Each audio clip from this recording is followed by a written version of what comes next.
We have a very impressive panel today, and I think the timing is absolutely critical. It's hard to not realize that there's an increased urgency of cybersecurity. This age-old adversary that we've been fighting across different industries has finally come to your industry, and they've come at it hard. Things are getting worse, and they're getting worse much faster than anyone believes. And I think as a nation, we're almost like a lobster being slowly boiled alive. We're finally realized what's happening. It's almost too late. So it's the sense of urgency that the CISOs face today to get the healthcare system ramped is absolutely incredible. So I think, with that, I'll just sort of tee it up, and we'll start with introductions. First, we have No. He's the CISO of NYU. He has been there for over 11 years, and he brings an interesting perspective to the table because prior to that, he spent several years in financial services, where we all know the bad guys go first because that's where the money is. So he faced the adversary when the adversary wasn't quite as adversarial or advanced as it is today. Hi, could you give a quick introduction? Sure. So my name's No. Spent about half of my time at Wall Street. Did a little stint in startup company, went to Silicon Valley and launched some software, and then came back to healthcare. It's been there ever since. So, NYU Medical Center is in the heart of Manhattan. We do life science. So we got the academic medical center. We have research. We're big in research, School of Medicine, and then we have the hospital, inpatient care. So those are the main three major sort of missions. We have approximately about 20,000 employees, 3.5 about $1 billion in revenue. So the organization is growing very strong. We're moving across Manhattan, and we just merged with Lutheran Hospital down in Brooklyn. So we're growing quite a bit. So a lot of challenges for us, working with RIOs and things like that. So great, thank you very much. Next we have Hussein Said, the CISO of Barnabas Health. Could you tell us a little bit about your background and what keeps you up at night? Insomnia. No, my background has been in consulting. So I did about 10 years of IT consulting with a company called Intercom. They don't exist anymore. And then I actually did 3 years or 4 years with a .com in supply chain environment. We had our own sourcing platform that we managed, implemented. I spent about 4 years with them, and then I ended up with Barnabas Health. We used to be St. Barnabas Healthcare System. We're a 7-hospital entity out of New Jersey. Employ about 20,000 employees, about 5,000 physicians. We do a number of specialty services, oncology, dialysis, renal transplant. We also do heart transplant. And we are the regional center for burn for New Jersey. So we provide, we have a fairly decent presence for burn mitigation. We do some video conferencing around burn victims or patients when they come in at different facilities. We do some research. We do have some teaching hospital relationships, but not that much as you guys do. And our challenges are just the same as anybody else's, cybersecurity threats, phishing, not so much as lost hardware anymore because we encrypt most of it, but it's more of just having a program around information security and keeping the lights on and keep the wheels on and pretty much that. Great. And next we have Mitch Parker, the CISO of Temple University Healthcare. Mitch, could you tell us a little bit about yours? Yeah, I'm the CISO of an academic health system in Philadelphia. We have 3 main hospitals, one little hospital attached to another one, a school of medicine, and an associated physician practice plan. We have about 11,000 people in total, $1.4 billion in annual revenue. And the biggest challenge we have is we do an extensive amount of academic research. We have a lot of international relationships for academic research that span the globe because Temple University is a large research university. In School of Medicine, we have very strong international relationships and relationships within our own states. So our biggest challenge at Temple is to, first of all, get everybody talking together. Second of all, get people collaborating on what the threats are and how to act on them. And third, getting them to act in a manner that actually improves the security of the environment. Great. And next we have Mansour Hasib. He's a cybersecurity leader at the University of Maryland and the VP for the cybersecurity division for Centec. Hi, good. I guess it's still morning, right? Yeah. I woke up so long ago. My background is I have been in cybersecurity for roughly 30 years, and the last 12 was as Chief Information Officer in a biotechnology education environment, and then in a city health department. So I was CIO of the Baltimore City Health Department. It was during that time that I found that there was a Doctor of Science degree in cybersecurity that is now being offered. So I said, wow, this is pretty cool. That's what I want. So I went into that program, finished my doctoral degree in 2013. My dissertation was a national study of U.S. healthcare. I wanted to do a what's the state of cybersecurity in U.S. healthcare? And so that was my first book. And as a result of that, I found all kinds of issues and problems. So I said, okay, how do we solve them? And so therefore I wrote my second book, which is Cybersecurity Leadership, which I felt like the problem isn't technology. The problem is leadership, because one of the key findings was that in 50% of U.S. healthcare, technology and cybersecurity is being led by the chief financial officer, chief administrative officer, chief operations officer, not the chief information officer. So I was like, how does that make sense? And even in Anthem, that is the story. So what I've been doing since that time is I went into teaching. I went into, I'm a faculty member at University of Maryland, Baltimore County. So I teach there. I teach cybersecurity and all kinds of other things. And I started evangelizing. I started speaking about it, writing about it, because I said, this has to change. Because right now, by my last count, about a third of the U.S. population's information is out in the public. And to me, that's negligent leadership. Great. Thank you very much. Now, I'd like this to be as interactive as possible, so I don't want you to hold questions to the end. Raise your hand. If I don't see you, blurt it out. We'll keep these guys on their toes if we can.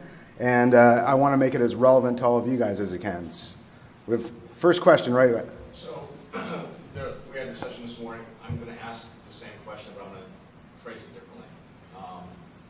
And I was at the Cloud Summit in Chicago last week, so I've got some fresh perspective on why I'm interested in the answer to this question. So if you look at on-premise, cloud, and cloud hybrid, can you provide some perspective on what you think the greatest threats are in those environments, and what are your organizations or organizations that you work with doing about them? Who would like to take that first? Maybe I'll take a stab. How do you want to go? So our position is to limit the use of cloud currently. I mean, we're still exploring the opportunities of how to protect the cloud. There are some providers now venturing into that space where they will help you protect the data in cloud. So we do have some providers who actually do keep data in cloud, but we ensure that we do a risk assessment, they encrypt the data, there's some access control, they have the ability to delete the data.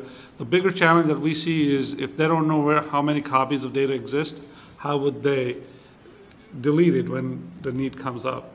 And also, logging and access and whatnot. So healthcare will go towards cloud because that's where the direction is going, but it'll take some time. I can actually answer this as well. I think the biggest challenge you see in there is, first of all, healthcare has already been there for a number of years. The foundations of healthcare IT started off on a shared service model because not every hospital could afford a mainframe back in the 70s. That company that just got bought by Cerner, which was Siemens Healthcare, was built entirely on a shared services model. So we've already been there. And the most important item to take into consideration is how well do you do a risk assessment of the third-party environments, because you've been there for 30 years. Even if you don't think you've been there, I can tell you we had one case in our area with a third-party vendor where they blurted on the phone call names of 2 other hospitals that were using their technology, and they were cloud-based. And one of the 2 didn't know that they were cloud-based, and I called because I called them. The first question was, hey, this vendor mentioned that you're using their software. Did you know it was sending data to Rackspace? The answer was, I didn't know anything about it. So I think you have a couple of challenges there. Number one is going to be your organizational governance, so you know when people are looking at making these technology decisions, because even with somewhat good governance, you're going to be in a position where you're vulnerable. Every organization is. It happens. So you got to tie your enterprise risk management into your governance. Then after that, we actually have to take a look at when you do have a cloud provider, what are they doing? Can you get your hands on a SOC 2, which is a risk assessment? Can you actually talk to the people and find out what they're doing? Can you find out what the red flags are? Because ultimately, if something happens, you're going to get called out if there's a big red flag. So it's incumbent on you to find them in the first place. But again, the truth is, we've always been built on a shared services model. We've always been in an outsourced services model. Even if the organization proper doesn't do it, your BAs are doing it. Someone else is doing it. So it's a matter of having good enough governance and risk analysis to be able to mitigate the potential threats. Does that address your question? Did we get you? Okay. Yeah, and it's increasingly complicated as these companies merge or may go in and out of business. What happens to your records? Who's got custody of them? And how do you know they've actually been deleted? Yes? Yeah, so I think what I'm seeing is that, yeah, all these things people should do. There's no real requirements, though, to make sure that things are happening. There's no one in the government is pushing these kinds of issues down. And I think the problem is we're on an internet. All of us are on it. And it connects all of us. And even, if you've done your job, very nice. If the guy next door or 3,000 miles away hasn't, you're vulnerable. Absolutely. And we've still got this mentality that our organization, we're going to be responsible for our organization, and that's all we do. But that's not sufficient. And I think one of the problems here, it's not the technology, it's not the knowledge of these things, it's we need a national strategy, and it's got to be tough. And it's got to be led from the federal government, which I think is doing everything possible not to. So let me share a perspective on that, because I don't believe the government is the answer over there, mainly because I was involved in a pretty large project. The state of Maryland implemented a health insurance exchange, and it interfaced with every local, city, county health department. It interfaced with the federal data, it interfaced with IRS. I mean, you name it, it had all kinds of interfaces. There were 2 cities involved in terms of replication and all that. The issue wasn't that it was on the cloud or here or there. It was how people used the technology, how much they knew about the technology, and the issue was training the people in the technology, job-specific training. Part of the problem with cybersecurity awareness training is that we talk about all kinds of phishing attacks and this and that, and even the word cybersecurity, the moment you talk cybersecurity to a room full of non-techies, they will shut down their receptors. So we need to make the training meaningful to their job. And so that's what one of the things that I did. So my role was to set up the governance framework for the Maryland's state exchange. And what I did was I found out all the various roles that people have. I mean, we mapped all that out. I said, what do they do? What data do they use? And then we prepared job-specific training related to that. It wasn't cybersecurity training. It wasn't anything. It was how to make you more productive and innovative in your job. My God, the excitement that we got, and I spent, I was supposed to be an information assurance officer, but I spent most of my time training people and sharing their pain. I even went into health fairs where we were signing up members of the public. And that's the other issue. These people don't even know how to sign in. They never have used a computer. So getting them over that hurdle was a big thing. And once we trained them, they were like, oh my God, thank you. They hugged us. It was unbelievable. No, but that's very good that you did that, but you didn't have to do that. And that's, I guess, my point, which is that we're vulnerable if everyone had the same level of responsibility and leadership that you show, which I think would be great, we'd be in a much better situation. But that's why I'm evangelizing leadership. That's why, that's my platform. I keep harping on that we need more leaders. But I think as long as it's voluntary, what happens is in security, things go down to the level of the most vulnerable. They don't go up to the level of the most secure. And that's our problem. And I agree, government, the ONC stuff drives me crazy, but I don't know any other mechanism that can allow us to get to the uniform level that we need to See, get. government has tried. For example, HIPAA law, HITECH law, all these laws, they have driven up the cost. The burden of compliance is so high on the healthcare industry that it has stopped them from doing the real things. Right, because I think pass regulations, they don't provide us solutions. They pass regulations. I think Mitch has something to say. Actually, I was going to interject and say things here. There's actually 3 levels of laws that do require HIPAA training. First of all, it is required as part of the HIPAA security rule under 45 CFR 164.308. It is required as part of HITECH, and actually HITECH requires you to do vendor management as well, because business associates, if they leak data, you are just as liable as they are. And the third one, which a lot of people aren't talking about, only because it just passed the Supreme Court last week, is our friend, the Patient Privacy and Affordable Care Act, which y'all might know as Obamacare. So Obamacare actually has a provision in there that requires you to do checks on your third-party vendors to make sure that they do not engage in practices of fraud, waste, or abuse. So you have those 3 things right there, which you're supposed to do anyway. And the problem is getting that communicated to leadership that this is federal law. And right now, Obamacare is actually going to be pretty significant. Now that it's withstood the legal challenge and there's been a 6-3 majority opinion on the Supreme Court, that's really going to change how we do a lot of business in healthcare because of the vendor management constraint that is now that we now have to do as part of our jobs. So as part of that, you have to be innovative about your training, you have to be engaging your leadership, and you do not mention cybersecurity because you'll get the Migo effect. Or as I call it, my eyes glaze over. You have to integrate with your organization. You don't have anything separate cyber. I refuse to have a separate cybersecurity plan in my organization because of the very simple fact that if I put a separate plan in, no one will follow it.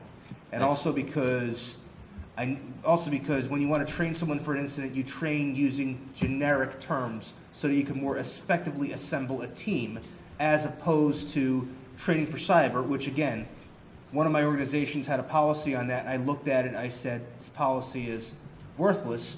Here's the new one for the entire health system. It's a page. It says use the incident command system, period. It's beautiful. So how relevant is the NIST cybersecurity framework then? Is anyone Perfect question. In fact, let me frame that a little bit wider. So, as the healthcare industry moves from a posture of compliance to a posture of risk management, one of the things we were talking about last night with some of the panelists was, do these frameworks, NIST and others, how do they help try sort of even out the perceived uniqueness of each of the institutions? Because I'll tell you, the adversary doesn't perceive of you guys as unique. They perceive of you guys as widely vulnerable, and they're doing wide spray and pray type of attacks. So how do those frameworks help you guys, and which ones do you like best? I'm happy to answer, but Well, I figure you guys are taking the floor, so let's go with it. yeah, exactly. So I'll describe what we do. So many years ago, I'm a big framework guy, because I believe that if you do security right, if you do it by the principle of security, you get everything else as a byproduct. Compliance as a byproduct, good IT as a service as a byproduct, because security is about making sure the technology is effective, efficient, the assurance of control, right? To gain the trust of the people using the technology. That's ultimately what we try to do, is to make sure that the consumer trusts in technology so that and this is a hurdle a lot of people can't overcome. If you look at a lot of academic medical centers, the reason why researchers don't use centralized IT is because they don't trust centralized IT. So even within technology, there's a trust barrier that needs to overcome. So in my framework, I took 5. I took NIST, definitely. I took ISO, PCI. I took a privacy law from Massachusetts, and then HIPAA, and create sort of a common framework. And that's what we use when we look at situation. We use that framework to build our strategy. We use the framework to build our assessment, and then build a roadmap for us to focus on. So framework, I think, it's critical. Now, the hard part is, I say live the framework by the spirit, not because if you take NIST and you try to live NIST by the prescribed written of, it's tough. It's tough to get your system guys, your engineering guys to understand all this, intricacies of the requirement. So live in the spirit of it, and be able to slowly take baby steps to drive your organization toward that goal. If you try to do everything in one day, I think it's going to confuse everybody, and it's going to be very frustrating. Yeah, Hai is right. The key is to attain some reasonable amount of security and education and awareness. You can't boil the ocean. You cannot just take one framework and shove it down people's throat. You have to kind of build a program that will very gradually build the culture to be secure.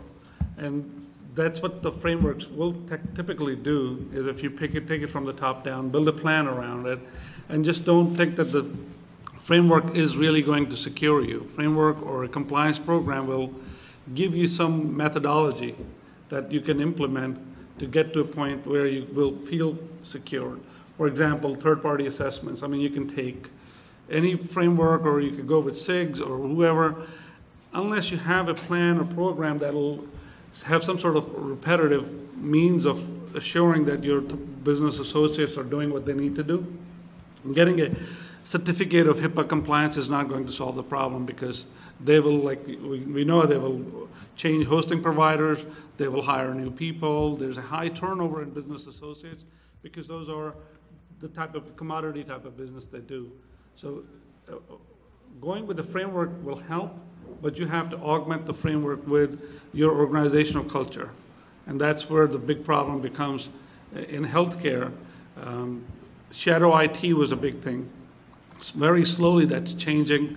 A lot of centralized systems are coming into play, and now IT is getting centralized, project management offices are getting centralized, compliance organizations are starting to wake up to see they're moving away from what they traditionally did. Now they need to start looking at information security as a board level practice. So that dynamic is changing, and that's helping things move along. I was actually going to add in something on this. Yeah. To me, it's not about the framework you use. Pretty much every framework out there, starting with NIST 800-39, which is the recommended risk management framework, everything talks about continual assessment. So what you need to do is take a look in your organization, because if you're in healthcare, not only are you being asked to do this, but you've got every major component of your organization that's got to follow Joint Commission. They have to follow standards for the various accrediting bodies. And everybody has the same methodology, which is you take a look, you do a risk assessment, you fix your control, and you fix your deficiencies, and you go back to stage one. So when you understand that, then you can take what you've learned, take the frameworks out there, use them as suggestions, but realistically, you're going to have to build it based on your organization, because, again, it depends, which is always the caveat. And number two, the other important thing, everyone in your organization is doing the same thing anyway, so leverage what they're doing. Take a look at Joint Commission. Maybe join your organization's Joint Commission Information Management Committee and leverage that to your benefit to be able to put frameworks in place that work with other departments. So let me share a story about the framework. When the framework was being developed, they actually asked for public comment, and I was one of the people that actually submitted a pretty detailed public comment. So it's out there on the NIST website, so you'll be able to read what my opinions were. But what happened was, as I was teaching cybersecurity leadership and operations at the University of Maryland, I presented the NIST framework to my students, and I said, what does this framework tell you? What is this framework about? What have you learned in my classes where this relates to? And every student answered the same thing. Wow, this looks like an incident management plan, incident management framework. This is not a cybersecurity framework. So I said, you're absolutely right. Because the risk management framework is not based on any academic model. It does not reference any cybersecurity model. If you go look at that framework, it's simply an incident response plan, incident response framework. So that's what I'm going to say. And that's why, if you noticed, my colleagues said you have to do all these other things. You got to put them augmented with culture, leadership, all these other things. So that's my opinion on that. And Mansoor, what it comes down to for me is, Yeah. hospitals are already getting federal funding for implementing the incident command system, Right. and in this cybersecurity framework doesn't even make a reference to it. Right. So therefore, what's going to happen when you have to pitch this to a CFO or a CIO? They're going to go, well, don't we already have a framework for Right. incident response? Right. Why do I have to have another? Correct. This is such a valid point. You have to base it on, I mean, NIST has literally hundreds of documents. Which one are you going to use? Yeah, that's that's the problem. And the other problem is they're all reactive. And Yeah. They all base their methodology on reactive approach. And I think that what really needs to happen is you have to move the needle towards prevention. Education of a user community is probably the most critical piece to it. You can augment that with all overlaying technologies, but you can only do so much with technical solutions. You have to have people, process, and technology. Get your process built first, then educate and train the users, and then look at a technology that can automate it. And that's the only way you can survive in this rat race. The back? So right on down the line, tell me what framework you would use. You've talked about a lot of them. You've talked about the problems with them, that they're reactive, they're not helpful, these kinds of things. So if I have to pick a framework, or if I have to develop a framework, and Hal, I appreciate your comments on what you've done, but short of building something like that on your own from a massive volume of other people's works, what's the right thing for an organization? What's the right framework to use, in your opinion? And I'd like to add a little bit onto that. As you look at those frameworks, how do you think about the risks, and which risks do you think they're addressing?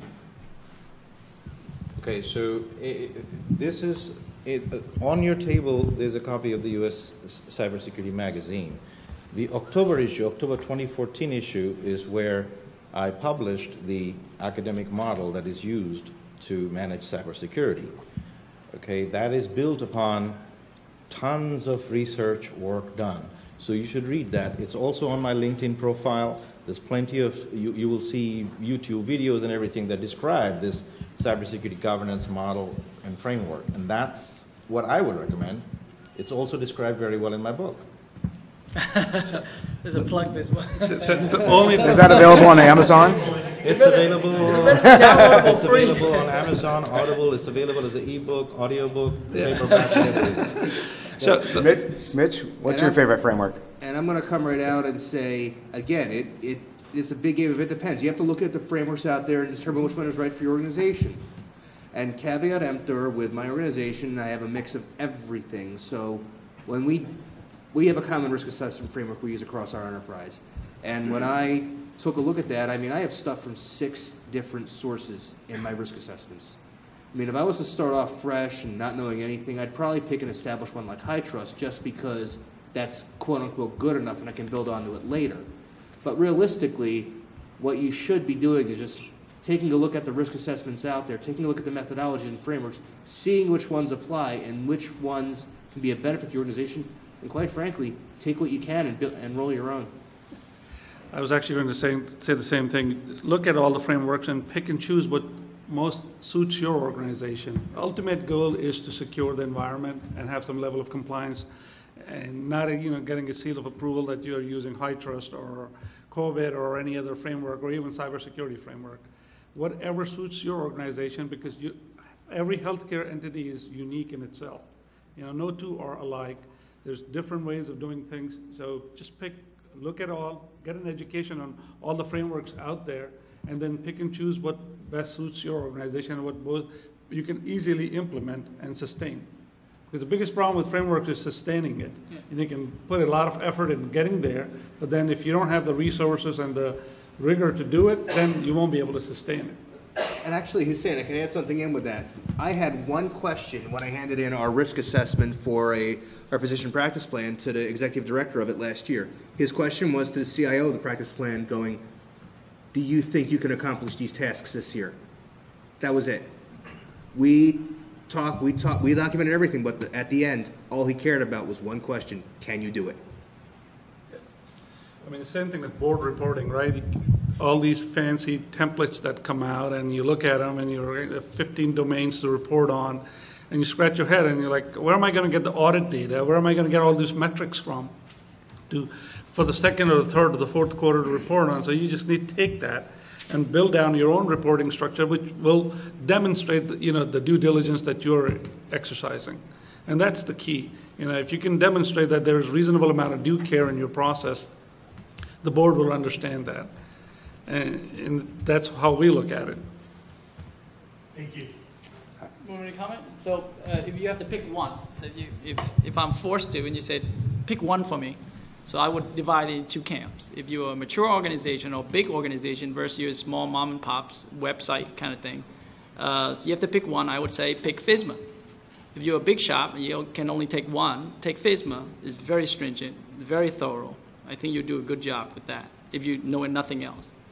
If you're a very small shop, I would say take PCI and just focus on your data and you build according to PCI in your small shop.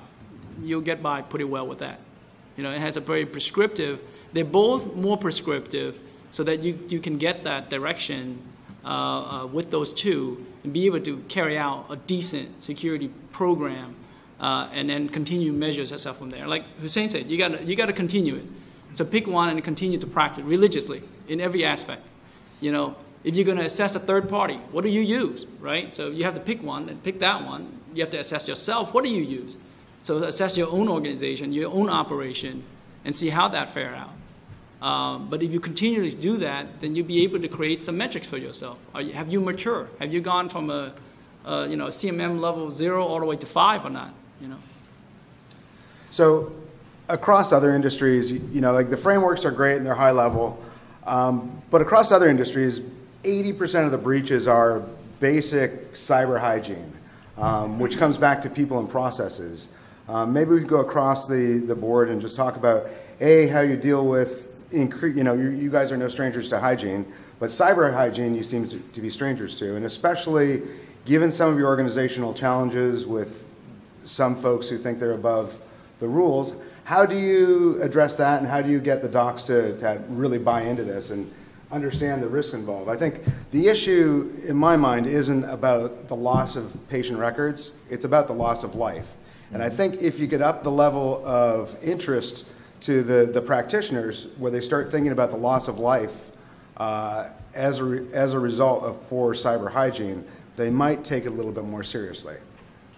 So my opinion is that it comes back to executive leadership. So the problem is that if your chief financial officer is in charge of IT and cybersecurity, you're never going to have cybersecurity.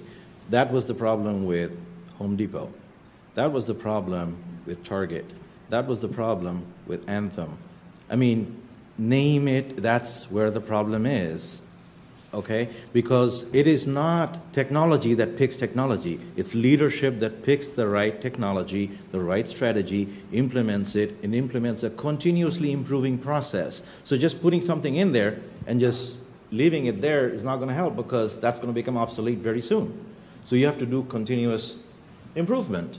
And only people and the right leadership will do that. That's in a nutshell. Yep.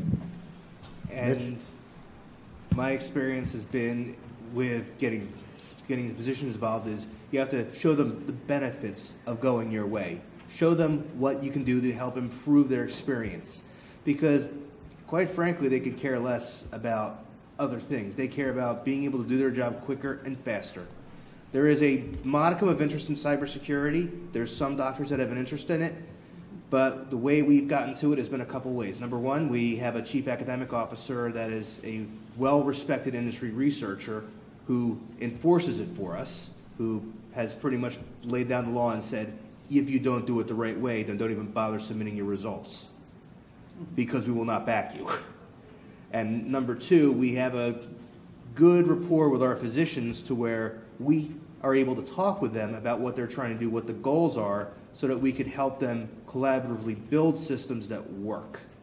And with them, it's more about getting it to work than it is about cybersecurity. And I honestly have never mentioned the word cybersecurity to a number of our clinical chairs. I would say the same. You have to work with them. You have to enlist physicians to talk to physicians. They understand the language.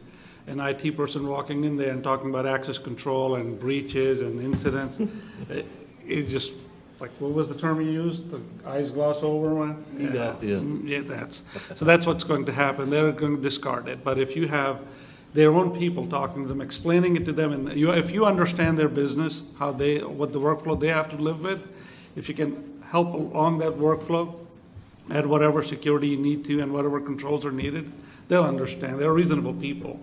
And they don't want to be caught in the same dragnet of being the one that caused the breach. They understand that. But it's just how you stage it for them. So I guess I like to make two comments on that. I guess the first, I agree with Mansoor. It's like the focus, right? So the mind share. I mean, I think as a security industry, we haven't gotten to the level where we get that mind share from our executive to make it a major priority. If you look at the allocation of, take any other group, take project management, what they're supposed to do, and take security, which one, and you see the allocation is always a little off. And you look at, why do we tolerate, defective code, right? If security is a safety measure, if your car had the safety measure of like the brake and it doesn't work half the time, would you tolerate that? Would you tolerate a printer that doesn't work well? But you tolerate products that constantly have security flaws, and we tolerate it. So I think somehow that curve has to change, to shift. On the other front, security is hard because I work in a hospital, so I always look at security, kind of analogies to healthcare, basically. So from a security, you tell people, don't do this, don't do that, okay, whatever. And they hear one ear and they go out the other ear. Similar to your doctors. You go to your doctor, and if you're younger, you go to the doctor, and the doctor said, don't smoke, don't drink, don't do it. Then you go, okay, whatever, I'm going to do my thing. So you don't really listen until you have an episode. And then for every single individual that has an episode, their life changed. Your diet changed, your lifestyle changed. And it's sort of the same way in security. If the executive have that episode, they'll change.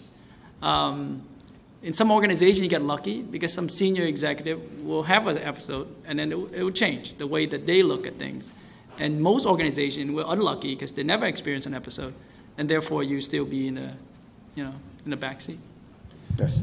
You're right. I mean, they think that they haven't had an episode, but if you're not monitoring or managing, you never know if you've had an incident or data's been stolen, because it's really rarely ever where it's traced back to the source of breach, right? Anthem, discovered themselves that they had some kind of a breach, so they went public with it because they're required to do that. If they weren't required to do that, they probably wouldn't have, right? I mean, so it's all about how you design the system. Yes. I'd like to try this, even though I think there's still a much bigger problem out here that we're not talking about, but I think what Mansoor said is correct. But I think the question becomes, so why does the CFO control these budgets? And I think one of the reasons for them is they're expensive. Right? Well, that's essentially his job. And I think Mansoor has been quoted as saying that the org chart is the biggest challenge. And I think, let me just go on with this, because I think one way to deal with this is kind of what Mitch, I think, has done, which is maybe instead of making it a separate item, instead of having security a separate concern, maybe it's just part of the IT infrastructure, and it's not. This is very valid. I managed IT and cybersecurity for 30 years, 12 years as CIO. I never had a separate cybersecurity budget, because that's crazy. I think maybe that's one way to start getting away from, because when it's big dollars and it's separate, you're inviting. Yep. And you're overlaying the cybersecurity on top of everything else, and that's when it causes delays and all kinds of heartburns. But if you bake it into your entire culture, as some of my colleagues were saying, I think. I mean, you're right. It has to be part of the process. The value in having as a separate budget or a separate line item is you can demonstrate that what you've achieved by what amount of dollars that were allocated for security or cybersecurity or compliance. If it's blended into an IT budget, then the CIO would generally have the discretion of how they want to spend the money. So a federal CIO told me last week that when he does his quick reviews, if they're not spending 10% of IT on security, he knows something's wrong. And I think across your industry, it's substantially lower. And so part of my question is, how do you educate your boards, or how do you even get elevated to the boards to have that discussion? Because that's really where you can have all the frameworks you want, you can have all the training you want, but if you don't have the drive from your board of directors, it's just simply not going to get done. And you're not going to get the trade-off between security and IT is typically speed, right? And in the healthcare environment, speed is very important. So how do you guys balance that and elevate that at the board level? Do you want to start, Hi? I think incident kind of help those kind of things. So I think all the recent incidents, Sony and all that, Anthem, I think it helps. I think it wakes up the board. I think our board are very sensitive to this topic. Every few months, the board want to hear about, what are we focusing on? The danger is that they're very reactive, right? So the number one thing the board is interested in cyber. So that's what they want to hear about. They want to hear about cyber threat. What are you doing about cyber threat? But of course, security is a lot of things. It's about process. It's about all the plumbing that we want to do, but we haven't gotten there to do. You have to fix the plumbing before you can have a good running system. But now the main talk is about cyber threat. Be able to prevent things like the Sony and the thing that we hear in the news every day. Yeah. We have a similar challenge. So we're trying to educate the board about not talking about cybersecurity, but looking at it from a risk perspective. Where are the high-risk systems? How do you protect those? How do you segment your environment, working with the IT folks? I mean, just to separate those into silos where there's limited access to those. But the key here is that you have to present to the board with options, or the senior management with options. You just can't walk in one solution to them, and at the most expensive solution nonetheless, right? So you have to go with, if you pick option A, this is what you'll accomplish. Option B will get you this. This is how much risk you will have to accept if you do option B, and option C is, however you can layer it. And they may come back and say, you know what, if you start with option C and get to option A somehow in the next 3 years, maybe we'll get to a better place. So the dialogue needs to continue. The unfortunate piece was 2 or 3 years ago, nobody was talking about it at the board level. Today, at least, they're talking about it. They're not saying, what do you need? Now they're saying, what are you doing? And we have the opportunity to present to them, what are we doing and what do we need? As opposed to them asking, what do you need to get your job done? So that open-ended question is kind of phased away. And for us, it's got two components. Number one, the risk register, which is they want to see what your open items are and how you're addressing them. More importantly, how you're addressing them and how quickly you're addressing them. Yeah. And number two, what you're actually doing for cybersecurity. That's been our experience. And it comes down to the membership of the board as well, because we are very fortunate we have a board member that's a CIO of a very large company. So therefore, he's going to ask different questions. Matter of fact, several weeks ago, I finished up a mini risk assessment because he sent it to our CIO saying, what are you doing here? So we filled it out for him. But again, what it comes down to at the board level is you have to integrate in your whatever you're doing as part of your overall risk register and have it all in one place so that the board can take a look at the risks. And more importantly, when you aggregate the risks, people start to see patterns over time. They can take a look and want to attack the patterns as opposed to attacking one or two things. And it's important to get the patterns in front of them because they don't think in specific systems, they think in processes, and you want to improve the processes.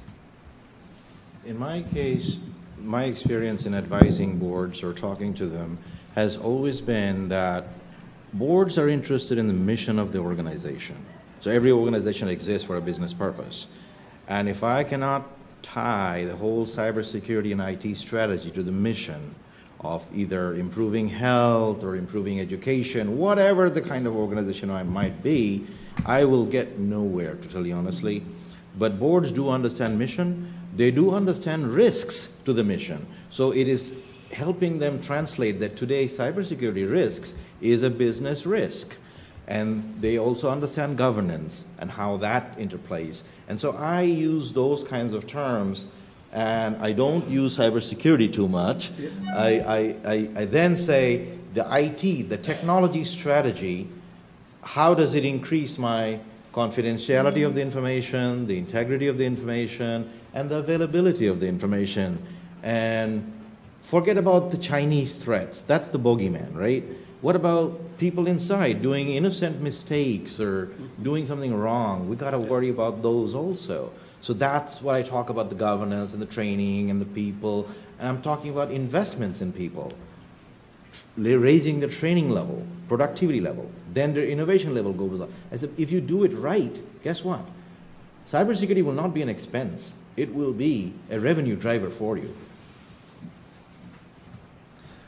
So I'd like to just close this last, we're running out of time here, but I spent a lot of time thinking about the boogeyman and advanced threats, and I wonder, you know, if you could just go across and tell me what keeps you guys up at night. We've been talking about, you know, it still seems like we're still at the sort of the cyber hygiene level, which is, you know, the stuff above the waterline. The stuff below the waterline that you don't see, that you know, things like my friends who hack medical devices. How do you guys address those sort of things, and how do you perceive them in terms of a risk? Yeah, so we do a lot of penetration testing. So we're constantly testing our organization all the time. So, you know, statistically speaking, so my current program is driven by a couple of things I see in the industry. So right now, I think based on 2014, and I sort of taken that and predicted into 2015 that we're in now, I think statistically speaking right now, going from financial industry, hacking is still number one. So your outsider threat is still your number one vector. The second and third vector are more loss. You know, people don't encrypt their stuff, so they lose their things, or just accidental, you know, negligence from employees. Insider threat is a pretty low percentage. But of course, it depends, right? Because that probably has the biggest impact. I'll share with you a story. So this is publicized in New York Times. A few years ago, we had a major research, MRI, next generation MRI scanning machine. And our researchers were working on that, a lot of patents. And then we got a tip that this researcher was colluding with a manufacturer company in China. So this is sort of like... And this manufacturing organization, the device manufacturing company in China, is very connected with the government, right? Because they're mostly state-owned, stuff like that over there. And they were colluding and taking all our data, basically. It's like a corporate espionage of taking our data and bringing it back to China and try to reproduce. You know, ultimately, we had a sting operation. We caught the guy. And, you know, we prosecute them, 3 of them. It's in New York Times. You can look up, like, New York scientists, corporate espionage, and you see it. We caught the 3 of them, and they confess. You know, we shine a light on them, and they freak out. And they gave it all up, so that was kind of nice. Waterboard them? Yeah. So that was good. But the interesting thing about, I just want to share a little, the interesting thing about the discovery was, and I did the same because when I was in Wall Street, at one of the major brokerage houses, I also had an insider situation, and it occurred similar way. The main culprit is always very clean. So when you start forensic analysis and you started doing your forensic analysis on the main culprit, it's always very clean. The guy somehow is very knowledgeable about technology and try to hide and all that stuff. But the way that we caught, and I caught this person the same way as I did many years ago in Wall Street, was that when you look at the people that are around them, that's how they leak. And that's how you get, you know, clues and so forth, so on, to follow up on. So it's never the main guy, but it's always his peripheral that's always has a leak. It's just like us in security, right? So you can run a great program, but of course your leak is not really in the main thing that you do. It's always in the peripheral that... Were you suspicious of the main guy, or how did you, if you weren't, how did you figure out we got a tip. So legal department got a tip. I mean, there's no shortage of challenges in the emerging technologies, and then the challenge we face now is that the digitization of data. I mean, everything is now electronic, and that's where our risks come from, and that's what scares us, that for some reason, development of products, development of the innovation is moving at a very high pace, but security is not being built into the design phase of these products. Biomedical devices, electronic health records, you name it. And security is not part of the design, so it's always a retrofit. And that's where the challenges come in, and that's what scares us, is that we're going out and acquiring technology, and we're doing our risk assessment, and then going back to the provider and saying, look, you got to fix these problems that we have discovered, as opposed to they're providing, for example, in the biomedical space, there's an MDS2 sheet that they need, or form that they can fill out and show you how secure their product is. We have to request that or demand that before we sign the contract, as opposed to them bundling it with their product, saying, look, we have done the due diligence, it's here, we've done all the security controls that you need are part of the product, just go and implement it. I understand there's some pieces to configuration, but that's where the biggest fear right now is, that something's going to happen in the biomedical space which is going to awaken people. And I'm going to add on to that, Hussein, and tell you that I've gotten MDS2 forms from vendors. I've called the people on them. I can tell you at least $1 billion+ revenue company who flat out told me they had no plans to make improvements to their products. Yeah, I mean, that's true. So, and I do risk assessments on all our incoming biomed equipment. There is still stuff coming through the door running Windows XP. There is still stuff coming through the door that runs on Windows Server 2003. We have a policy and organization. If it's biomed, we put it on a segmented network immediately because we don't want to put it in the general user network. And this is not little devices either. I can tell you a couple of them are $1 million+ devices. They'll have computers in there running old, obsolete versions of operating systems. And the biggest problem we have is not the MDS2. It's the fact that I can, after doing a risk assessment, call up a vendor and in front of a CIO go, have you heard about the FDA's guidance on cybersecurity? And the answer is always a resounding no. And this includes some of the biggest companies in the United States and the world. Mm-hmm. Nobody's heard of this guidance. So I think there's been, even if there's been education to the medical device community, there's been very little of it. And my biggest concern is one of these devices being used in patient care and somebody figuring out really quickly they can just take data off of it, and the next thing you know, I've got a massive breach on my hands. That's why guidance, this is one of my frustrations with the feds. Guidance is nice, but you know what? Guidance is just guidance. It's optional. And the problem with the feds, I'm sorry about a bit like that here, but the problem I've found with the feds has been very specifically they also have very limited resources, and there's specifically been internal turf battles between the FDA, Federal Trade Commission, and CMS as to over who has jurisdiction for handling some of the data breaches. Because I can tell you, the breaches have already happened. I mean, there's already been health apps found out there that have been using an Amazon AWS private key to send data up to Amazon, meaning that if you know what you're doing, you've basically committed a huge breach of information just by decompiling an application and pulling an AWS key. So there's a lot of work that needs to be done on jurisdiction. There's a lot of work that needs to be done on policy, and the government actually has to staff this like they need resources, not like they need to do something to, well, say they do it. Well, yeah, I mean, we spend a lot of money on defense, right? But it's the traditional defense. Protects those device manufacturers from the plaintiffs' bar that keeps the practitioners alive. Why are they not brought into the liability cycle for these kinds of problems? I'm going to answer what my opinion is. It's because some of the lawyers out there haven't discovered a certain circuit in Texas with treble damages yet and sued them.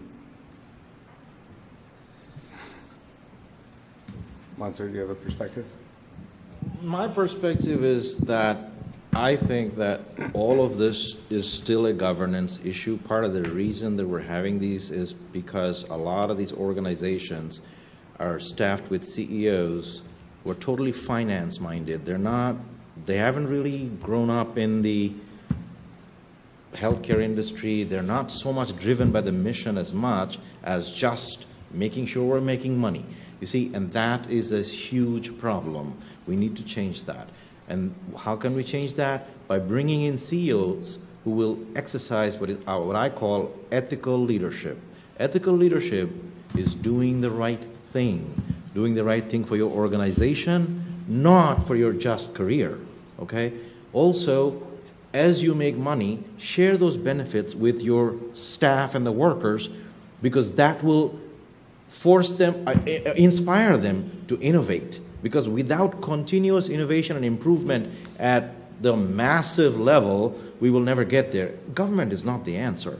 America wasn't built on just government. America was built on ethical leadership, innovation, people enjoying the fruits of their labor and then producing and innovating even more, even better.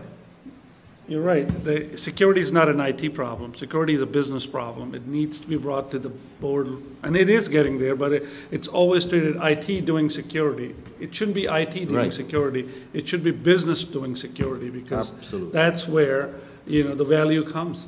That's where innovation comes. That's how everything else is done. But for some reason, security is IT's problem, and it is really not an IT problem. It's a business problem.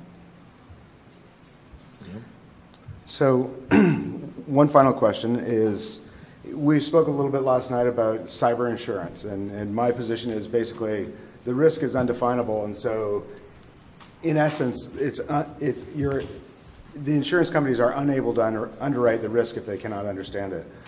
Yet they're trying to. Do you guys have a perspective on cyber insurance and where it's going and what it can cover? I mean, I saw a report that said that in a couple of years, organizations will have to buy $1 billion cyber insurance. I can't even fathom the premiums to be paid for a $1 billion cyber policy. I think a few insurance company will get burned, and then they'll realize that they have to do some sort of assessment. They will have to, and you know, insurance is sort of a strange thing. You buy a car insurance until you get in an accident, and then you have to pay higher premiums. It's going to be the same thing. They'll sell you a policy, you have a breach, or you have an incident, and the premiums will shoot up. And we're still in the infancy of cyber insurance understanding. And I think once we get to a point where it really becomes a practice by bigger insurance providers, you will see a premium hike. And I can give an interesting perspective on this, because we just had a phone call with our cyber insurance provider a couple of weeks ago. The trend we're seeing in this industry has been specifically that because of the number of breaches and incidents out there, that these cyber insurance providers have started to stop insuring as many people, and they are requiring information in detail as to what you have and how you do risk assessments and how you handle your environment before they'll even have the discussion about underwriting you. So they're starting to put the rules and frameworks in place that weed out the people that just buy cyber insurance to check off something on a book versus the organizations that actually live it. So if you don't live it and your CIO cannot defend it to an insurance company when they ask certain questions in an hour conversation, which is scripted with probing questions by people with PhDs, then you're not getting cyber insurance. So we're starting to see that happen, because insurance is about making money at a certain margin. That's all it is. And if you can't make money at a certain margin, they will put controls into place to make sure that they do. I thought cyber insurance, or any type of insurance, is deferring liability to somebody else. The risk that I can't accept, I have to defer it. And again, you're right. I mean, there will be some correction, some risk assessment, and whatever residual risk you cannot accept, you have to buy some sort of a policy to protect yourself, right?